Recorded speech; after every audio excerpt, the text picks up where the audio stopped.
My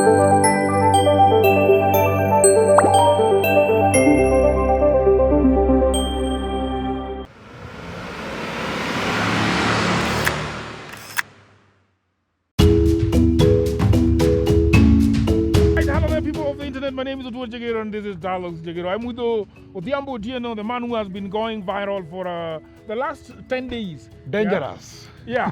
So he's been telling us about, what has he been telling us? What have you been telling us? Wash. Wash. And they're on my case now. I don't like the way you call it. It's called money laundering. Money laundering. So I've been talking about money laundering. And Nairobi is too hot, basically. So I have to leave the city. I've left the city for some time. They don't know. He's lying. We are off. He's lying. So let's be serious. The thing that we are going to do is that we have always done our stuff in the studio. Yeah. And sometimes it's just good to go out there and do something outside. So we are here in Naivasha. This is the place that I usually come to pee. Heavenly at cafe. And take coffee. So yeah. Take coffee, go pee, and then Shika the road. Mm-hmm. I'm with Evans Dims. Evans Dims is the producer for this entire show. Mm-hmm. So we are going to Kisumu. By the way, you can go to Dims Media and see what he does there. The Amo does communication and strategy and shit. Dims is the guy. The guy who does shit. What did I say? What did I say? I do shit. The guy who does communication and strategy and shit. Very good. So, guys, we're in Kisumu. Yes. And Homa Bay and its environs. We're going to do so much. We're going to do what is called DW on the road, number one. Two, political headache. But most importantly, we're going to give the bigger audience. We're coming to you. Yeah.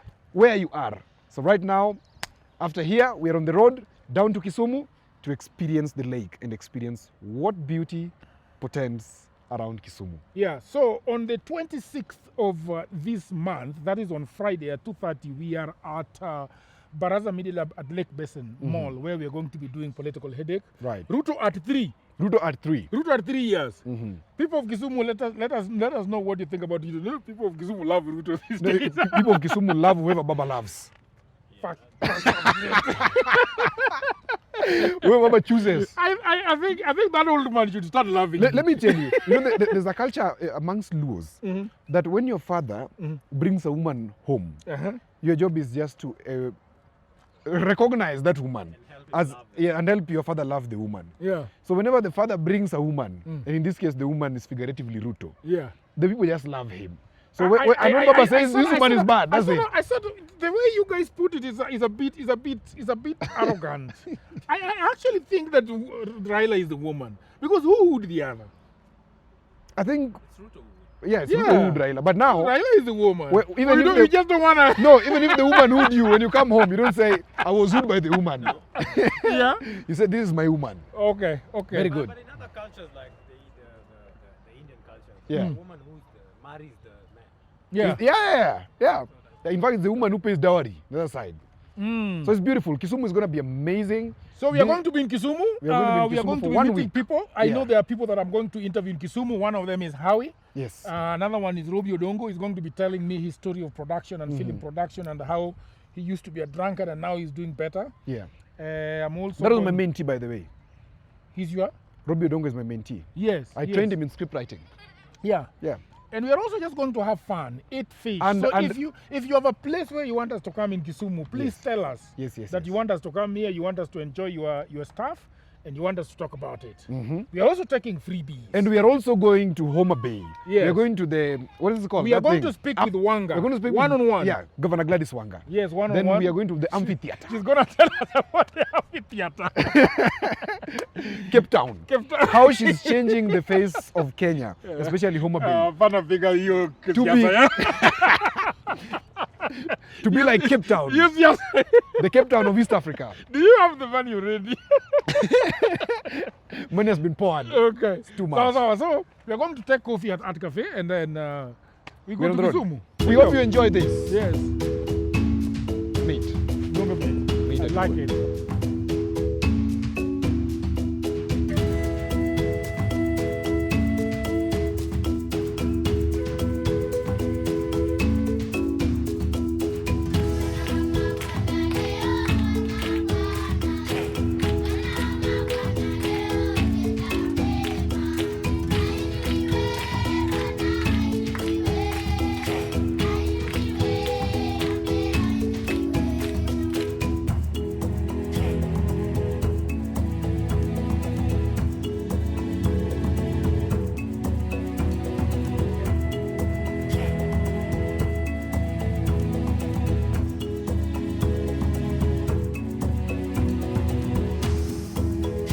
what is it? What is the one thing that that you are very excited about life right now? About like, interestingly, this is the question I was asking myself the other day because I was finding myself extremely at peace. Extremely. Like I've lived on the edge for a very long time. What does living on the edge mean for you? Living Then I'll tell you what I think living on. For me, I think that I'm still living on the edge. Yeah, but what does that mean for you? Living on the edge for me means that I'm setting some standard of expectation, or I'm expecting something that I'm not certain of. Just trying to be ambitious, okay? But I think what makes me feel very much at peace, in fact excellently at peace, are two things. One, I reviewed my standard for what I have as expectations, and I said I'm expecting nothing from life, especially after the attack I had in Kisumu in 2023. What exactly happened? Because a lot of people have been asking in the comments what happened to your head. They've been asking. Hey, you've not seen those comments? So I went to pick a friend of mine called Oye. Oye is an MC of some club in Kisumu. So he hosts a strip show. A strip? A strip show. Strippers. A strip club? Yeah, no, okay, it's not a strip club, but it's a strippers show. Okay. So yeah, there's a day I was going for some consultancy, just like now we're going to Kisumu. And as I'm going for that consultancy, he invited me to like take him. Yeah. Pick him from his home, drop him there, take a beer or two, then get back home. Yes. I'm like, that's doable. So I picked him, went to with him to the club. Around 1 hour later, I told him, you know what, I'm done. I've taken my 2 beers, thank you, I have to leave. Then he tells me, no, don't leave. But kichwa yangu ngumu, I left. And I was Why was he attacked. telling you not to leave? Because the place is dangerous. This is Mamboleo Kisumu. So then how do people go home? So people go home at particular times. Like you don't go home at 12. You go home at past 12, like 3, 4. Because at 12 is when they're tired and going to sleep. Yes, because at 12 is when they're lurking around dangerously. Yeah. So I suffered a puncture on my car. And when I suffered the puncture, what happened next? What do you mean you suffered a puncture? I was driving my Subaru XV. Yeah. Then as I was going into the depression, my car was punctured. Like nearly scared. The wheel, the left wheel. Looking back, was it them that punctured the car? Or yes, it was them. Because when they came to pick the car the next morning, that's my dad. They found a cushion that had nails placed in it, and so they willfully punctured the car. Then when I got out, I went to call for help, like because I didn't have a spare tire, and I learned I need to have spare tires. When I came back, I didn't get the food. When I came back, I was not able to fix this. I said, let me sit in the car for some time. I wait for the day to come because I feared leaving the car there. You should have left the car. I should have left the car, but I feared leaving the car because it was very new. So it's a very new car. I had just driven it for like 6 months. That was a very new car for me, and I loved it. That car marked my excellence in terms of hard work. So I really loved it. So anyway, when I was getting out now, I was thinking, well, can I go to another place and get another fundi to come? So as I wanted to leave, I was stopping these bikes, flagging them down. Each was passing. Then this particular one stopped. Then I just told him, hey, my name is Odiambo and I've suffered some puncture. But before I finished saying what I wanted, I felt something very painful on my head, like a shock. I couldn't tell what it was. I couldn't even tell it was an attack.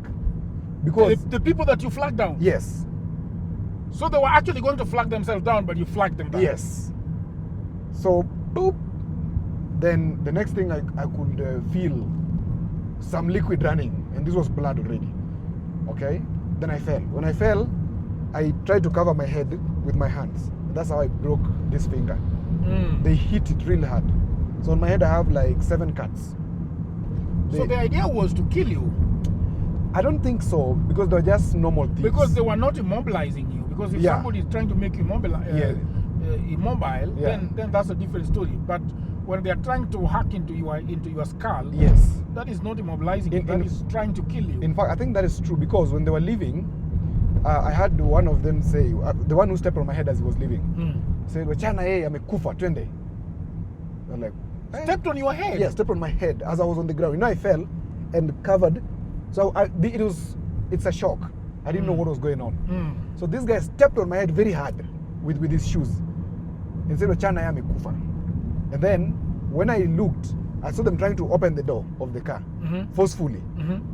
Then I just pressed the key because I knew they could crash the windows, and pressed the key because it remained in my hand. Pressed it, and they went in, took the laptops, took the cameras I had there. Took a phone. The camera that you came with to my office? No, these were different cameras. These are other different cameras. I had 2 cameras in the car. They all went, plus 2 laptops, plus my phone. And I don't know why they wanted those things, because I couldn't see. The only thing I had there were pictures and videos of Mama Ida, nothing else. But they wanted to go and sell the laptops. What do you mean? Because you know, I could see it as a normal attack, but maybe it wasn't. I'm just trying to imagine that. What if it wasn't? What if I was marked? I think it was just a normal theft, I think right? it was normal theft, because the way you're telling me the story, there were so many things going on. Yes. You left, came back. I mean, you left, came back. You were there so for it some could time. be actually, it could be just a normal theft. It is just normal theft. Yeah. Or they were on their way to go and attack somewhere. Yeah. But they landed themselves very sensitive information. Very sensitive. I'm just happy they must have been stupid people. I don't think they were interested in information. Yeah, but those people just take those laptops, whatever they're taking them, then they flash them. They delete everything there, and they just sell them. I mean, it's not like high tech, burglary. No. Yeah. I think I'm lucky that they didn't get some pictures inside there. Because they don't even pry to see what more they can get from the laptop. You know, this is somebody that we have killed. We are selling these laptops. We are but you know, interestingly, Jagero, I never left Kisumu. I wanted to know who these guys were. So for me, I was taken to the hospital by a well-wisher who was just passing, another rider. Took me to the hospital. Then I said, I'm not leaving Kisumu until when I realized who these people were. And I found out who they were. How do you find out who are thieves? You know, I grew up in the slum in Nyalenda, and there we know how things work. You have told me that story before, but it's a bit. And I'm not going to tell you the gory part. I'll just tell you whatever happened. These guys, okay, in the slum we know who was on shift because we always ask. So wakinani walikuwa kazi jana, and they'll tell you it is so and so who are at point XY. Is that really so? Yeah, ask people who live in the slum. They know nani ni Gondi, who mwingine pia ni Gondi. And people in the slum, thieves in the slum, don't steal from their locality. They steal from the other side of town. So like those ones, they were from a place called Kanyakwar. You know Kanyakwar? Kanyakwar? Yeah. I don't know where Kanyakwar is. Kisumu Kanyakwar. Is it next to the airport? Siala Resort, Tuko Ju. Yeah, they're coming from somewhere around that area. So these people, for example, in Kisumu, they just prowl the city at night. Yes. In fact, in the past 2 years, if we do a collection of people who have a similar mark on my head, we can be up to 300. We can go with you to the police and you will find that But report. so, for example, you know, I don't understand why sometimes they behave like that, because I'm just thinking that, for example, these guys, did they have to hack you? They didn't have to. Because they could just... They could just scare. They could just tell you that give us or else. Yeah. But I also feel like after having so much blood in your hand, I think you become addicted to injuring and harming people. Yes. But also look at it in two forms. One, these guys are angry. I see anger. Because why would I plunge you on somebody's head like that? That's anger. And what anger is this? It could be opportunities. They don't see opportunities there and they see you doing well or think that you're doing well. And they think like you are some of the people who have contributed to their loss. Two, I also see people who are scared, fear. They don't want to see their face, so they decapacitate you, so they don't even see them. I see. Yeah. Or you are going to follow them up after the attack. Exactly. You're going to figure out, you're going to try to find out your phone. Yeah, because I'm only lucky that I'm alive. When I went to the hospital, or when they took me to the hospital, I remember the doctor telling the nurse, hey, we are losing this patient. He's lost a lot of blood, because I had started shivering and I was vomiting. And that, I understand, is a sign that life is getting out of somebody when they have lost a lot of blood. And so many people have been murdered through this same gang. But the police in Kisumu are extremely reluctant. Extremely. They don't care much. They don't care much. I think that the way the police in Kenya is set up is that we are not going to proactively stop this. Yes, we will only react to what we see, what we find. So they're not going to go around. You see that sometimes I feel like in Nairobi, they're at time proactive. You remember the days they used to, waylay and kidnap a lot of people on the bypass. Yes. And they realized that bypass. they realized this is bad for the country. Yes. Because white men were being waylaid and kidnapped, and they were telling their stories on bigger platforms. So they started doing, what is it called? Damage control. Damage control, and basically staging cars in different sections. Yes. And then patrolling that route. Patrolling is the word I was looking for. Yeah. Yes. Yeah. You see? So I believe that in Kisumu, it's such a small village of a city. Yeah. Actually, it's a village. And if you want to arrest this kind of gang members, you know where they are. And I've told you this, in the slum we know them. We know that so and so is a thief. And the police. The police should then know that. Exactly. The problem is that the police is not interacting with the people, and that's why maybe this Jukwaa la Usalama thing is. So community policing. Community policing is the best way out, because we know them. But why don't you then report them to the police, or because they are not stealing from your locality, you don't care? So these ones, of course, you don't want to report them to the police because you live in the same locality. They will come and kill you. So but how do they know that you're the one who has reported them? It is always known. The police tell them that who you. Why would the police tell some people that? Because some of them, when they steal, they share the loot with the police. In Kisumu, police have hired out their guns and uniforms to these people. Hired out? Yes, hired out. Guns and uniforms. You've never heard of thieves waylaying people when they're in police uniform? Where did they get police uniform? No, but they could shun them. Where do you show up police uniform that looks like police uniform? You can shun them. In the night, you wouldn't know. Okay, where do they get there's a case where a police officer was dismissed because his gun, he hired out the gun was used to do several atrocities in Kisumu. Then it was found at Kachok dump site back then. And he was fired. Because the gun was... Why should he be fired? He should be arrested.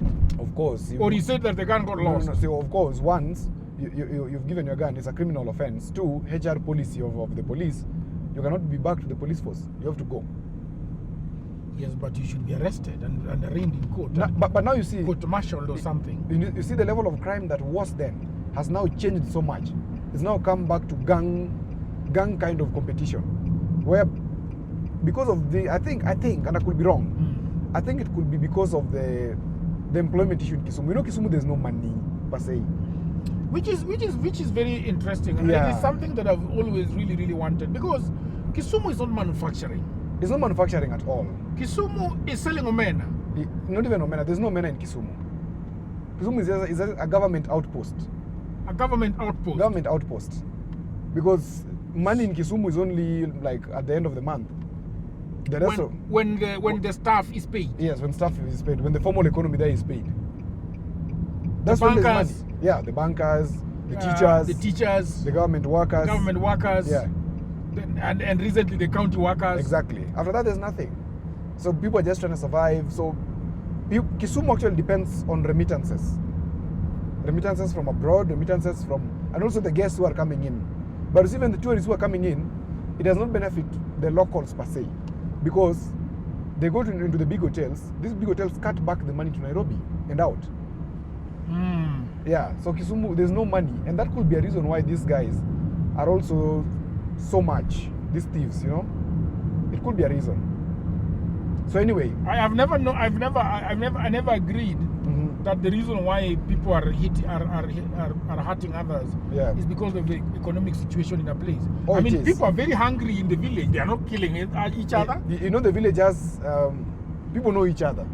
In the village, you just told me that they know each other in Kondele. As much as you're hungry in the village, you can go to the next house and eat. In Kisumu or in the So why are they in Kisumu? Because they've come to look for chances, and the chances are not giving. So these guys are blind tuning people because that's the chance they have now. And they don't want their faces to be seen because they have dignity, quote unquote. But it's also in Nairobi because even during the Zafina party launch, Oh, there were yeah, so many brother, thieves. you're telling me. There were so many thieves. So many thieves. This guy who is shooting us, well, they were not able to leave the tent because those motherfuckers were marauding and prowling. Marauding. and prowling the tent. And prowling the tent looking for the next victim. Hey. Ah. So I think there's a big issue. For as long as we're not manufacturing or producing, it's gonna be a mess. But also there are people who just don't want to work. In a sense, they just don't want to work because you can find that there are so many opportunities. Yeah. And if you look carefully, and this is why for me I wrote the book called 25 Online Hustles for Africans. The idea of work in Africa is pretty fucked up. That you go to primary school, you start with nursery, I don't know what they call it now. Then you go to primary school, then you go to secondary school, and then you go to the university. Yeah. And what you are being told right now, as you go through education, is that there is some job waiting for you. A job which looks like your father's job. Yes. So where you wake up in the morning, you brush your shoes, and then you put on a nice shirt and a tie and a coat on top of it. You look like a grasshopper, and then go out in town. You look like Odede. You look like Odede. Yes. Then you go out and look for money, and you wait for money at the end of the month. Yes. There are people; those jobs are there still, but they are very few and not. You cannot. For example, look at people who did mass communication and journalism like us. Yes. KTN is on the rocks, failing. Yeah. NTV they are doing podcasting without fixing the nation shit. They people look at who else is the only media that is standing right now on its 2 feet. We can say it's Citizen TV. Yes. The rest of them are failing. Just trying to survive. Yes. So you can imagine all the people that have done mass communication and journalism. At the university. Yes. Trying to find work. Where? There's no work. We have KMTC and not KMTC. Kenya School of Mass Communication. Yeah. We have all the universities. Daystar, Nairobi University, all of them doing that. And then they all come out and try looking for work on media stations that are non-existent. They also don't want to work in podcasts because they think those are shit. I'm not going to work in a podcast. It's a dingy studio. I'm some dialogue with you, shit. They want CBD. Yeah, so with high-rise buildings. They want a place where they're going to have their desk. Yes. They're going to report to an editor. The name is out there. Jagiro, something that has to be done, or something that the new generation has to adopt, is the gig economy. But I was not finished though. All right. I was not finished. So I was telling you that the way these motherfuckers have been manipulated or twisted to believe is that you have to get this job. And then the other thing is also what they have been promised is the money. So for example, if you go to Citizen, they might pay you, let's say, 100,000. Or even 200. Or 200,000. But that one is when you go up higher. That's when you get that 200. Because starting is 120, 130. Yes. Yeah. Some TV stations give you up to 70 or 60. But then they are not there. Yeah. Okay? You realize that you can only work at a podcast. A podcast is not having a big turnover. Yes. It's not having a big turnover. So you go back home and we go to many other disciplines. We have engineering, people who went to school to study textile engineering. Textile engineering? Yes. Oh, really? I hope that you are enjoying that episode, people of the internet. Everybody says there is no job, and that is true. Also, that was me 10 years ago. The problem is that everybody is trying to get a job in their own town, in their own city, in their marketplace. They ask friends for jobs, mothers call uncles, uncles call fathers, but there are no jobs, right? Let me tell you what no one is telling you. Jobs migrated online. What I actually mean is there are many, many jobs around the world and there is no one to do them. I have worked for a long time online. I think more than 10 years. I work for Americans, I work for Europeans, I work for the Chinese, the Australian, Canadians, the Ugandans, name all of them. And last year, I had a eureka moment. I said to myself, you know what? I should compile what I have been doing for the last 15 years. So in 2024, I wrote a book called Goldmine, 18 Side Hustles for Africans. And it sold a lot of copies. In fact, I was going for, sometimes I was receiving 500 orders in a day.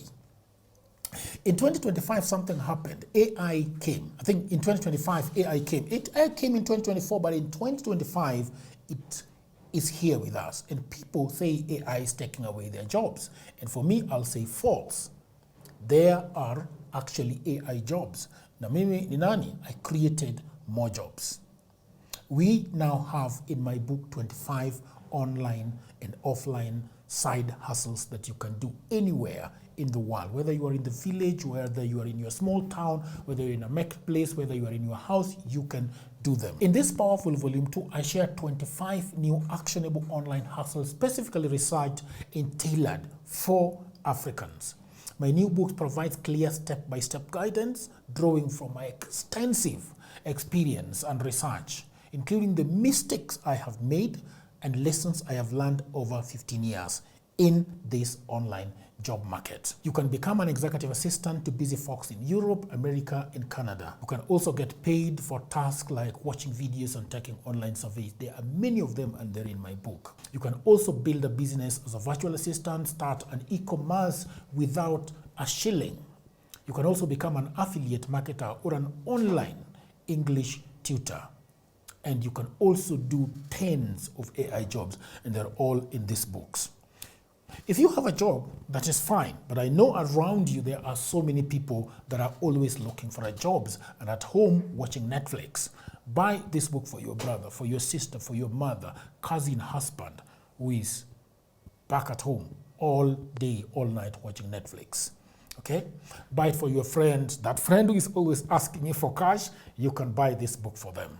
All the information is in the description below. You can also inbox me, you can WhatsApp me, or you can go to my website, which is oduorjagero.co.ke. The book is only 1,000 Kenya shillings. Or if you're anywhere around the world, the book is $10. So thank you very much. Back to programming.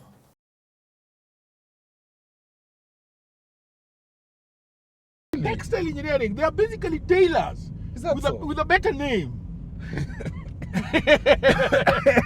You know, for a minute I thought there's something called textile engineering. Yes, it is there. Textile engineering? Yes, it's there, bro. It's there. My friend with whom who did very well, who was brighter than me. You know, I failed to go to the university. No, you didn't. Yeah. See, I had a B minus. That was good. I got a B minus as well. Yeah, and so but I couldn't. The motherfucking government could Oh, not. then. take And me you to could school not because afford. they needed me to have 62. I had 59. You have 9. I had what? I had 58 or 57. I don't know. Yeah, so you cannot go to the university. Mm-hmm. You understand? Mm-hmm. So my friend who was a straight A student, went and did textile engineering, and then came out. You see, I don't know, textile engineering, I imagine, is that you should be able to work with fabrics and textile. No, textile engineering is not about fabrics. It's about the moving parts, the engines, like. No, that's not textile engineering. The charan. Engineering is about charan. No. Textile engineering is not that. No, Jagero. Textile engineering is about charan. No. Textile engineering is what is. Find out. You'll find it's about charan somewhere. Yeah. Hello there. Hello. Hey there, how's it going? Good. What is textile engineering? Textile engineering is all about designing and producing fabrics and textiles. Thank you very much. It was nice having a chat with you. So that's what it is. One of my buddies, with a guy with whom we were in CU together, did textile engineering. That motherfucker didn't get a job. Yeah. Completely. Yeah. Because where are you going to be employed? Because A to Z, what is it called? EPZ. Export Processing Zone. But they only export. Yeah, Export Processing Zone. So Nothing. So nothing happened to them. You understand? Yeah. But what I wanted to tell you is that what I have realized with right now, what most Kenyans do not understand is that we are past the idea of finishing university and then going to these major towns in Kenya and starting to walk around with a brown bahasha. The fact doesn't work. Goyolam, it's called Goyolam, tamaking. Yes, so tamaking, it doesn't work. So what I usually tell these young people is that there are so many opportunities on the internet. For example, if you want to hire somebody to do for you, let's say social media, as an American in New York, an American in New York will ask you to pay them $50 or $60 an hour. So that means that if they worked for you for 6 hours in a day, that is 60 times 60. I don't know. I didn't go to school. How that's much is that? $360. That is $360 in a day. That is 40,000 in a day. Cool money, and easy. these people are mostly, and these people are overwhelmed by this kind of, they cannot keep up with the monies in the United States. And the same is happening in Canada. The same is happening across Europe. They are not able to afford their people in their countries. So they have realized that the Africans that are very good at doing these jobs, and you just need to pay them $1,000 a month. Which is 120. That's good money in Kenya. Yes. If Kasongo gets you, they might tax it. Yes. But most of the time, they don't get you. wanakulipa tu kwa PayPal. Unahamisha tu kwa M-Pesa. Unanyamaza nayo. Life continues. Tax evasion. You can imagine earning $1,000 in Kisumu. That's good money in Kisumu because the average rent 2-bedroom is 16,000. You see?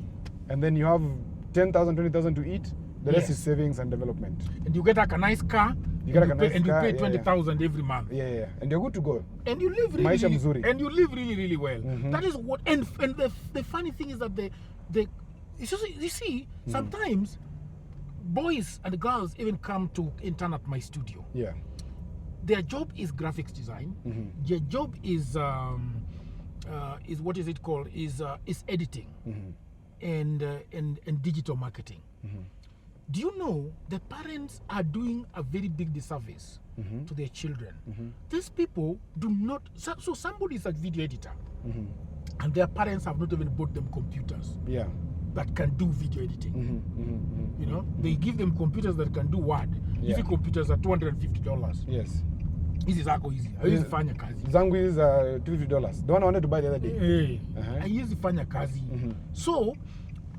And what I've realized also that parents are doing is that parents are still stuck in their old ways. That I want to take my child to Daystar University, which is okay. I want to take my child, but for example, if you're doing programming, I wouldn't take my child to Daystar University. I wouldn't take them to Nairobi University. I wouldn't take them anywhere in any university in Kenya.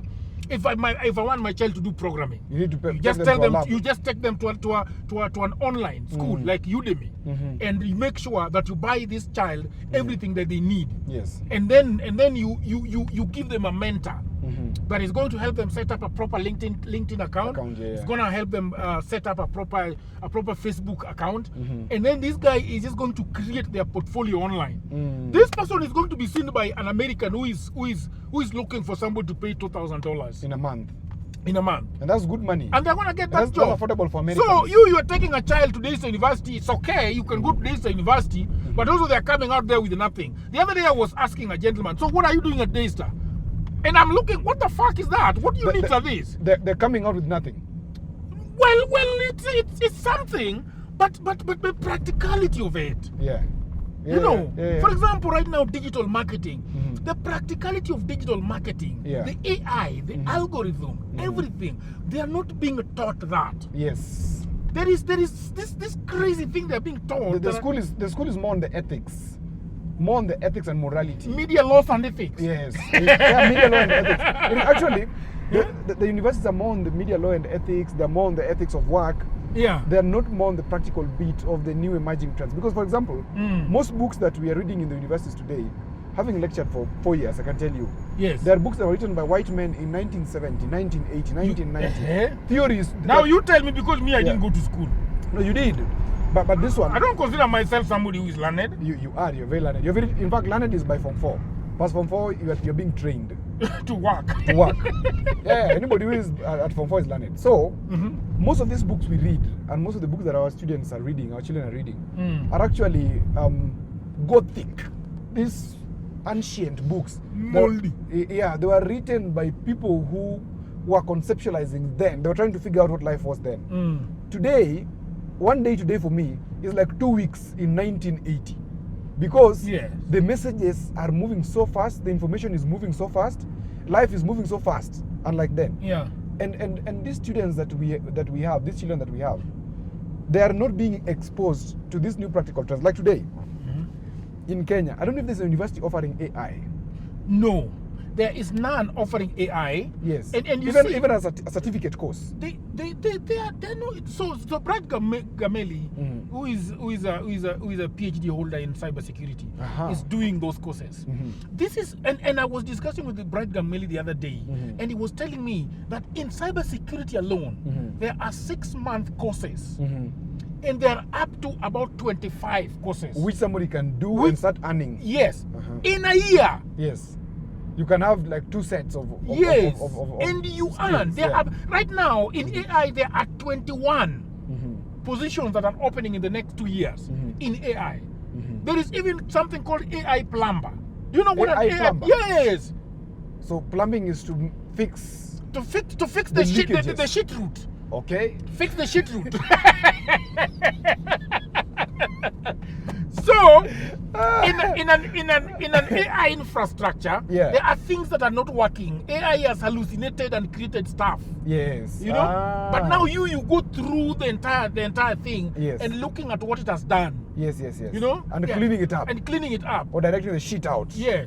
So many things. So, those are the things that parents should now be open. In fact, parents should begin to read. They're not reading. They don't want to read. Yeah, the parents. Because education to them was torturous. But I'm not even talking about them reading for their own good. Yeah. Reading about the opportunities that are exist. out there True. for their kids.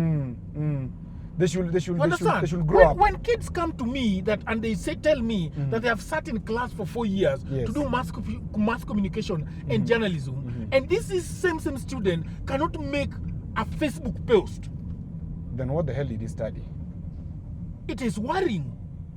These people, They can't even write CVs. No, they can't. Do you know, I have a friend who is a coach, and her biggest earning is actually CV writing. Yeah. And CV writing is functional writing that we were taught in class 8 or Form 1. University, I don't think if anybody teaches about. People come out of university, they can't even write a letter. So people come to the university from the UCG, or we don't know where they are doing these media studies. There are colleges in town where these second floor colleges. Yeah. And then when you go to those colleges, you find a computer that is Intel 5. What is it called? Core i5. Core i5, that's the word. You know, Core i5 will struggle to do video editing. And then there are just 3 in class, and there are 40 students. So you tell me how they are learning. The capital And market. the parents have refused to buy these people computers that can work. When you tell a parent to buy a computer for 150,000, they're jumping up. They're saying, "What are you talking about?" Yeah, should a computer cost 150? But they have paid 3 million for the same education. They paid for the paper, for the Yes. scale. I think that's why there's this college in town. I can't recall its name particularly. Shangtao. No, even not Shangtao. There's another Moringa. Is it something called like that? Moringa School is the one for programming on Ngong Road. Yes.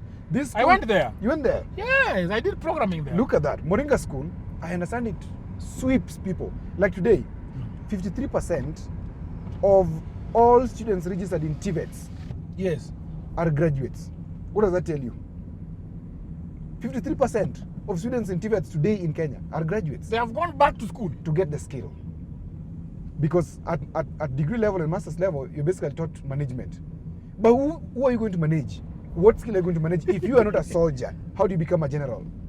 Yes. Okay. You don't know what you're supposed to manage. You don't know what you're and supposed to I have manage. I also have a problem with these people that just go to school throughout. Yes. All the way to PhD. Certificate accumulation syndrome. Certificate accumulation syndrome. They want to accumulate. And in fact, in many cases, Jagero, these guys are always having some level of self-esteem issues. So they want to cover it with a lot of papers.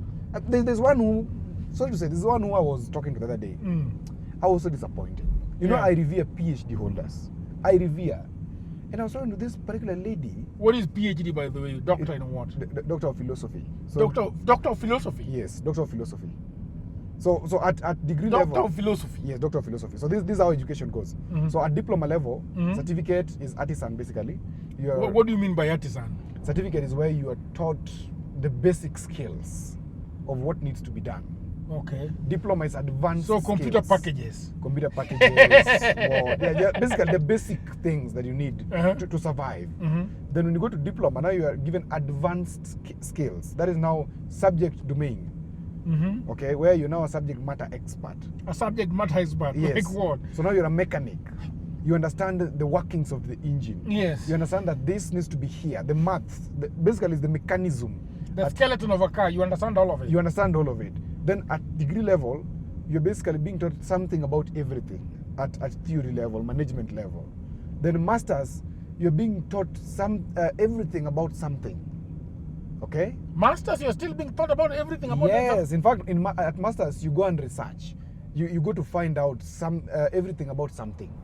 Then at PhD, now you develop a thinking, a theory, a guiding principle around a subject matter, a very small subject matter. So let's go to the basics. Yes. If I'm doing let's say PhD in what?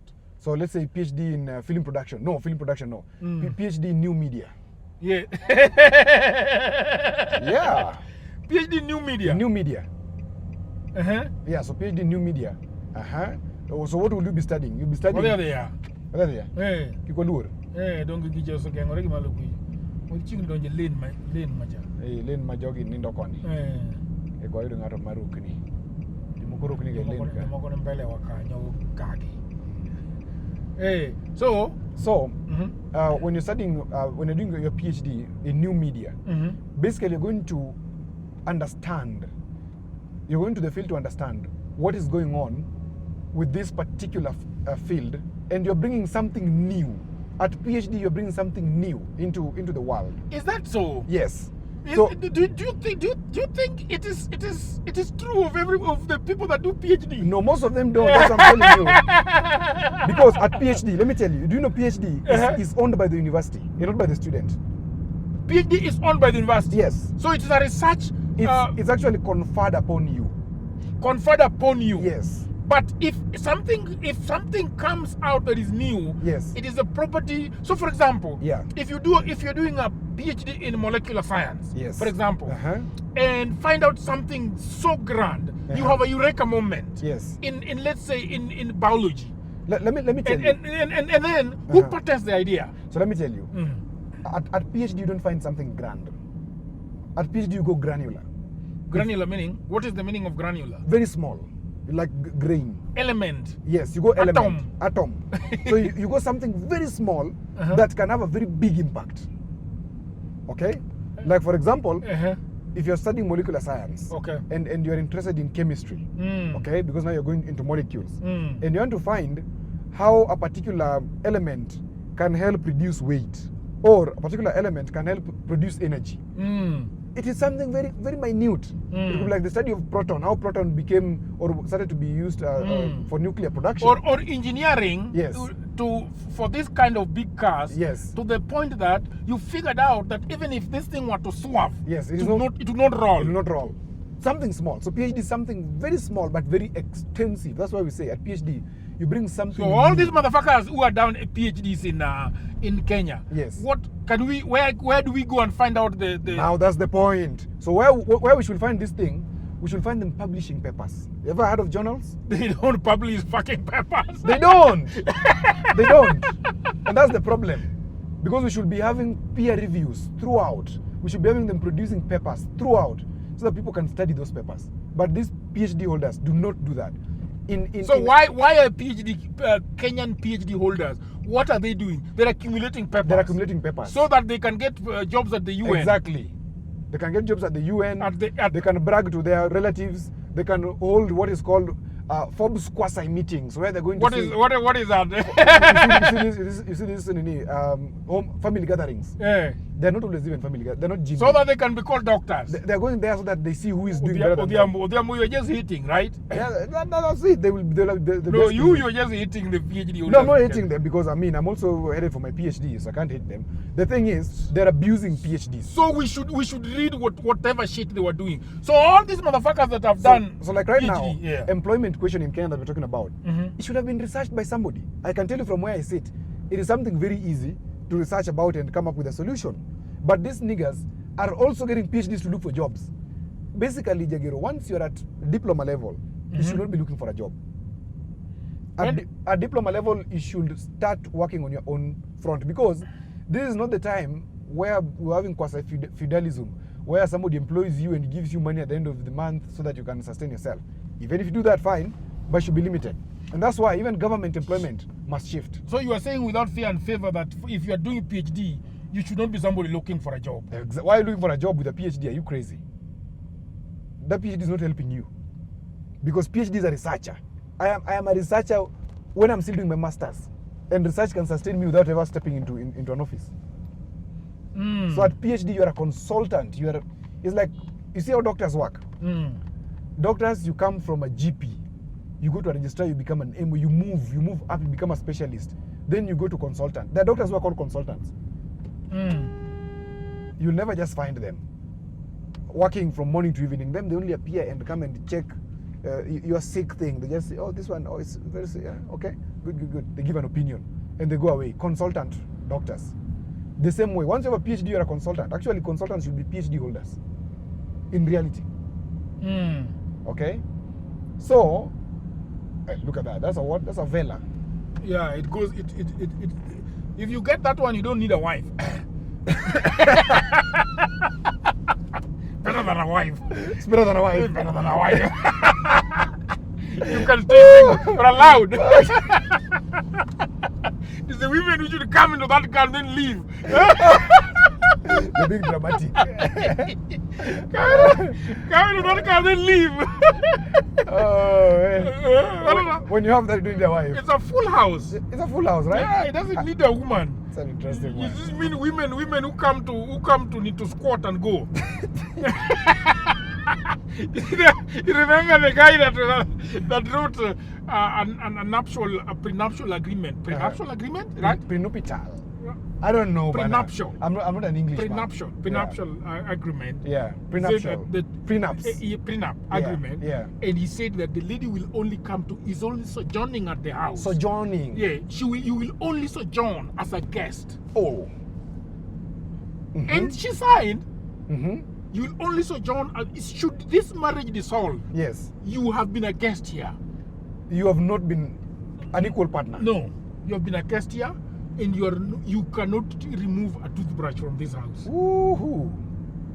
Yes, you can pocket a toothbrush, you go with it. You know. But you can't cut away coaches. Yes. Yeah, or you can't lay claim on the title deed. No, you're a guest. But why are people behaving like that? Why? It is the way. I think it is the way the world has created the whole thing. You know, Jagero, people have realized that people are not coming to unions with good intentions. And a woman might look beautiful to you, you want to sleep with her. But at the end of the day, there is a lot of suspicion between the two of you. Each and every person knows what they're getting. Then in the suspicion, why are you getting in it? Because you you see, I think that you can love somebody. You can love somebody, but you know that they don't love you for who you are. But then why are you proceeding with them to marriage? Because looking is also tough. So you're settling. So you settle. You settle, but you're saying, okay, I'm settling with this girl. Well, you cannot be 100% sure that this person is here to cut away your property. Yeah. But you know what happens in reality. When things happen. When you open the papers, you open the internet, you see them every day. Yes. You know, and it has been established that there are some women who get into marriages so that they can specifically for that thing. Yeah, so that they can cut away some of your property, especially if you're rich. You know, what you're saying is very true. Because recently, there's a girl I was talking to. And this girl was telling me that she does not need to be married. What she needs to do is to have a child for the gentleman she's targeting. Then the gentleman will pay upkeep forever, and that upkeep will sustain her. Exactly. I thought that was very defeatist. Like, you're anchoring your life on what if the guy dies? I asked her. What if that guy dies? What happens? You see, Yeah, but I'll- it is betting. I will get the gratuities. Betting Chelsea lost yesterday. I will. You know, I watched for the first time. I watched a football match yesterday. Mm. That English thing is painful. No, but you see now the problem is that guy, instead of just trying to be on the goal, he decides to go out and Wodore. Wodore man. mo nyono chongo ngaja zaidi. Muchwa the red. Man, what I read, man, I just closed the At minute 5. Minute 5, 67 seconds. I just closed. I came back to second half and I realized, oh, Yeah. some of the other person has also been Chamwad red. Chamwad red. From Chelsea. from Manchester United. Yeah. Actually, Hey! yeah.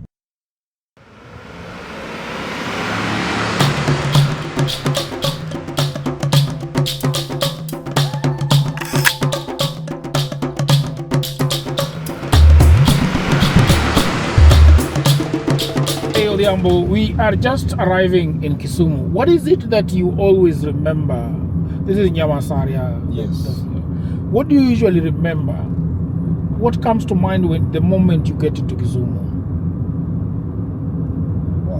What comes to your mind? When you're still thinking, I will tell you that whenever I come into Kisumu, I am always thrown back years and years before when I could only come here on the account of my father. So my father was an accountant here in this city. What was he But working? he was working with the Cotton Farmers Association. It was, Cotton, I believe it was a parastatal by the government. cotton and lint. I like that. don't remember the lint. Yeah. But he was an accountant over here. And so my father is a man of the bottle. He did not like, cooking. So he would pick each of one of us to come. And for some reason, he used to pick me to come. Or I was the one that was Kimbelembele and would come and stay with him. So he would just stay with him. Yeah, so my father used to work for a, I do not know whether it was, because it was very tied to the government. Because at the tail end of it, he had to be fired because he was the accountant. He was deducting money for NHIF, not NHIF, NSSF. But the motherfucker above him was not remitting that money. Yeah. So the parastatal of whatever my father was working for threw him under the bus. Said, no, we are not the accountant. he became the scapegoat. This ninja is the accountant. Yeah, he's the one who is doing. But this thing. also, I do not know exactly. Maybe my father was just making a good case for himself. Of course. Or had actually ate the money. Yes. So you can never exactly tell. But did you see the money somewhere? Like. No, but my father liked alcohol, so you would not see yeah. it. You would not see it.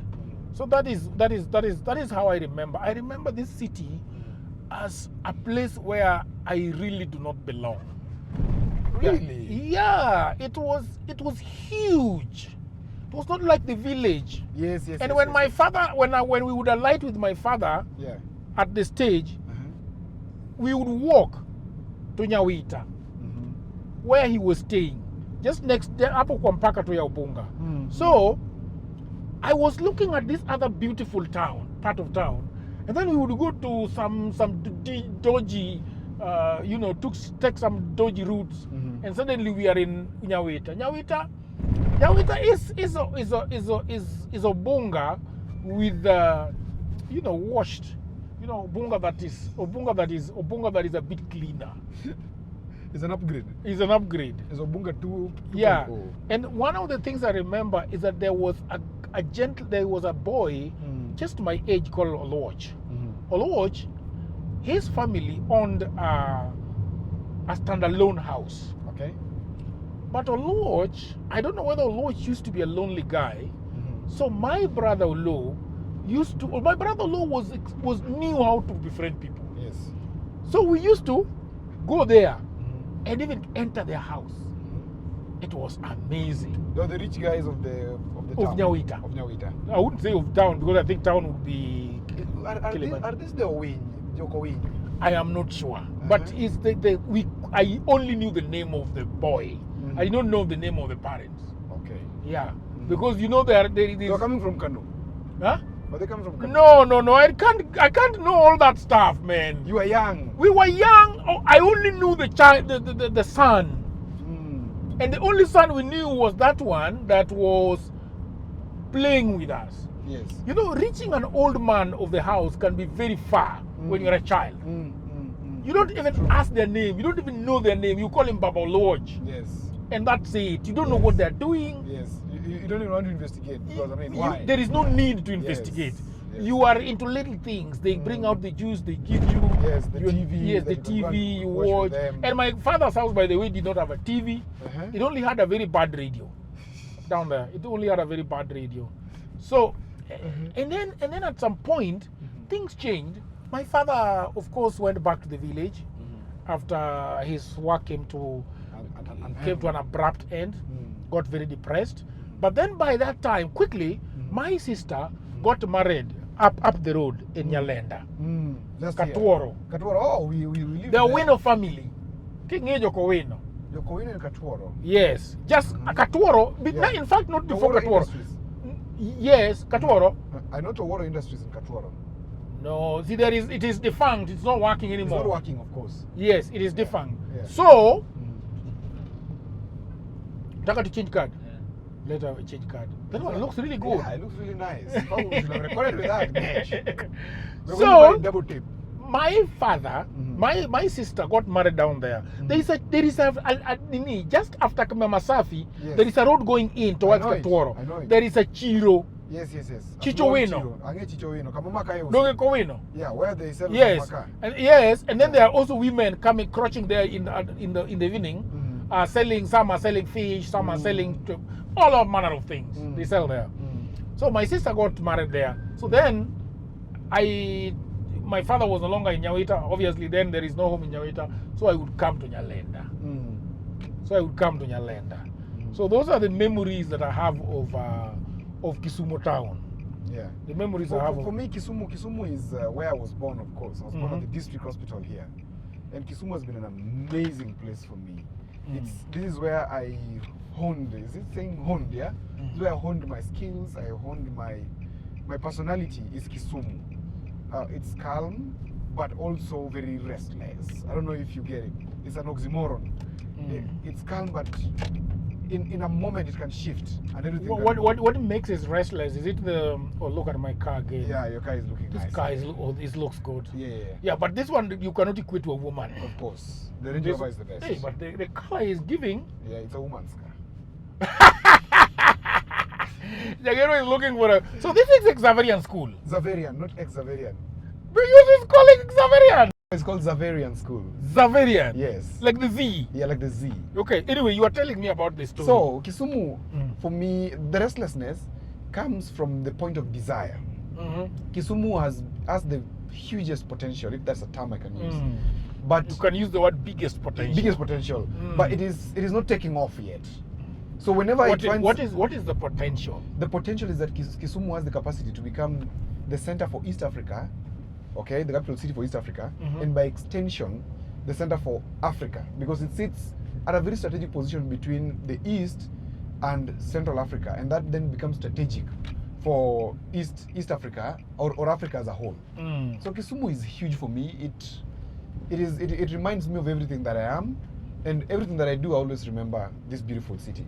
And coming here once again today is just amazing to reconnect. You're coming after going seriously viral in the last. Yeah, it was crazy. Let me punch down here. It's more peaceful here than where you are. Nairobi is dangerous.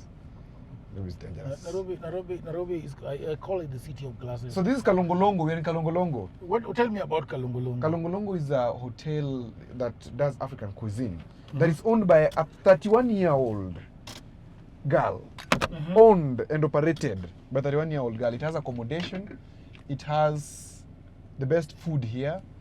It's a point where friends meet, and it's very budget friendly. Very budget friendly. Budget. Very. It is very. So people of the internet, thank you very much. We have been on a beautiful journey. The Ambo is still feeling very energetic. Yeah, maybe energetic. I can do so much still. You know, I'm an old man, you know.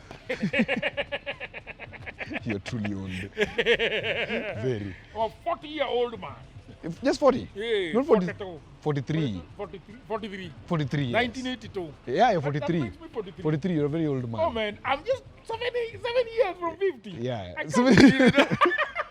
You're 7 years shy. 7 years shy of dying. That is, Irumo. that's a lot, man. That's a So, lot. guys, this is Kalongolongo. It's a beautiful hotel. It's owned by one of Kisumu's top entrepreneurs, the youngest and most promising one, called Ruth Mbata. Ruth Mbata. She's been a friend for ages. Yeah. I knew her in 2016. Mbata is a Luo name. Yeah, Mbata is a Luo. No, is it a Luo name? Mbata is Swahili. Oh, Mbata. So now you're calling it differently because I'm Mbata. asking that question. Let's go and get something to eat, man. Okay, let's go and get something to eat. So what are we Yeah, omena. Mwagiliwa maziwa. Ama, is that the correct term? Kumwagiliwa is very suggestive. Ambayo imetiwa. Imetiwa Kutiwa ni mbaya zaidi. No, Kutiwa is perfect. if you say kutiwa in Swahili land, it is very it means a lot of things. No. It's like saying kunyonya mrija. Dimba is here. We are with him. We've not lost track of him. Evans Dimba. Yeah? Yes. Good.